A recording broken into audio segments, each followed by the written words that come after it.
인테리어 업체를 알아볼 때 눈여겨봐야 할 건 뭐가 있을까요? 포트폴리오를 봤을 때 디자인이 예쁜 업체, 견적을 받았을 때 가격이 저렴한 업체.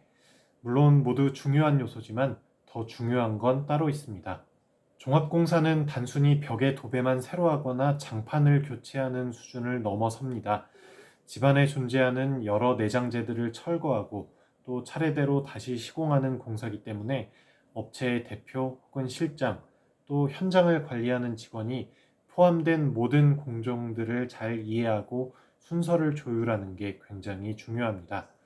가령 전기 작업이 다 끝나지 않은 상태에서 타일을 먼저 붙여버린다거나 몰딩을 돌리지 않은 상황에서 도배사들을 부른다거나 그런 상황이 생기면 일정의 차질이 생겨서 공사 기간도 길어지게 되고 또 기존에 해놓은 작업은 뜯어버려야 되고 결과적으로는 공사 비용이 전체적으로 늘어나고 또 품질도 떨어지게 됩니다. 물론 인테리어는 디자인적인 요소를 빼놓을 수 없습니다. 하지만 인테리어는 완전히 무에서 유를 창조하는 게 아니라 기존에 제작된 제품들을 잘 조합하는 작업에 가깝습니다. 따라서 여러분은 업체 포트폴리오를 보실 때 사진에 나타난 색감이나 조명빨 이런 거에 현혹되지 마시고 제가 말씀드린 내용을 꼭 기억하시기 바랍니다.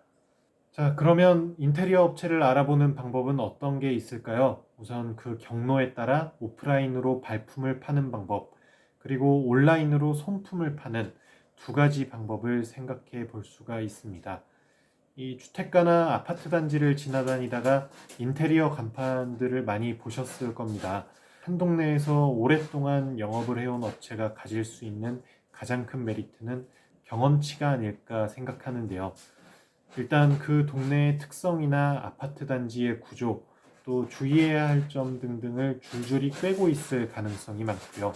또 관리사무소와의 협조도 어떤 식으로 해야 할지 알고 있을 겁니다. 게다가 근처에 있는 자재상들과도 지속적인 거래처 관계를 유지한 업체라면 자재 가격에서 그만큼 절약을 할 수가 있겠죠. 또 기본적으로 한 동네에서 오랫동안 영업을 한 건 그만큼 어느 정도 신뢰를 줄 수 있는 요인이지 않을까 싶습니다. 하지만 이렇게 오프라인으로 업체를 알아보는 방법의 결정적인 단점은 다른 소비자들의 후기를 직접 들을 수가 없다는 겁니다. 대부분의 경우 업체가 보여주는 사진과 얘기하는 것만 바탕으로 판단을 해야 하죠. 인테리어 공사는 금액도 크고 또 그 결과가 나중에 일상에 미치는 영향이 크기 때문에 소비자로서는 다소 불안할 수밖에 없습니다.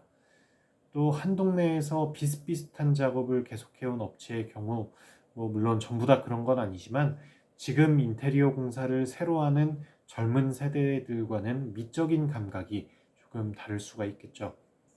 온라인상에서는 오늘의 집이나 집닥, 숨고 같은 플랫폼들을 통해서 업체들로부터 견적을 받아볼 수가 있습니다. 일단 각 업체별로 포트폴리오와 후기를 볼 수가 있기 때문에 소비자는 마음에 드는 업체를 고르기가 수월해지죠. 또 직접 돌아다니지 않고도 가견적을 받아볼 수가 있어서 더 차분하고 신중하게 업체를 선정할 수가 있게 됩니다. 게다가 이런 플랫폼들을 통해 영업을 하는 업체들은 고객의 후기와 평점에 민감할 수밖에 없습니다. 배달 전문 음식점들이 리뷰 이벤트를 하는 거랑 비슷한 이치죠. 업체가 마감에 더 신경을 쓰게 하는 중요한 요인이 됩니다.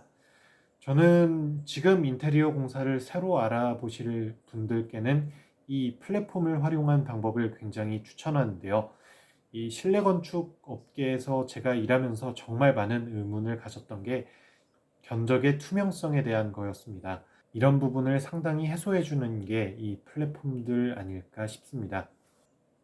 근데 이 온라인 플랫폼을 통해 업체를 선정할 때 꼭 알아두셔야 하는 거는 이 기존 포트폴리오에 나온 공사들을 진행한 사람이 꼭 우리 집에 오는 건 아닐 수도 있다는 겁니다. 인테리어 업체는 개인이 하는 것부터 직원을 많이 둔 큰 곳까지 그 규모가 굉장히 다양합니다. 그래서 실제로 여러분의 집에 배정되는 사람이 누구냐에 따라서 공사의 품질이 크게 좌우될 수가 있습니다. 인테리어 업체의 스타일을 공사 진행 방식에 따라서도 나눠볼 수가 있을 것 같은데요. 업체가 디자인과 감리 그리고 설계만 하는지 또는 그 대표가 기술을 보유해서 시공까지 직접 하는지 각각의 유형에 따른 장단점을 한번 살펴보겠습니다.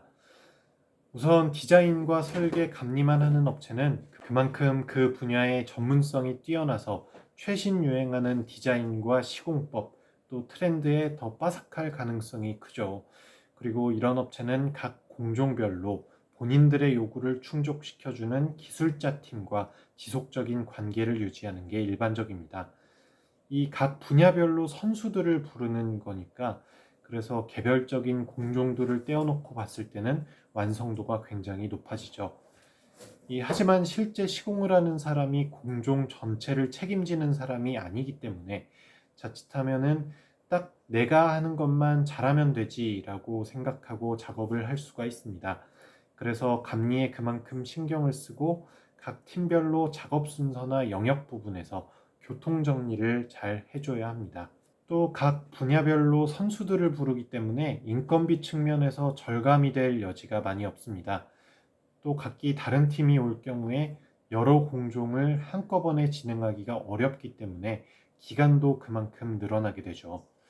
가령 오늘까지 철거를 하고 내일부터 목공 작업을 하기로 했는데 오늘 작업량이 애매해서 한두 시에 일이 끝났다.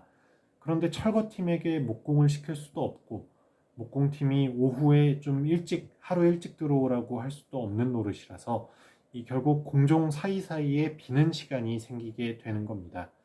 이런 부분들은 결국 견적에 포함이 되기 때문에 소비자가 부담하는 부분이죠. 업체의 대표나 실장 또 직원들이 시공 기술을 보유한 경우에는 그만큼 기간이나 비용이 많이 감축됩니다.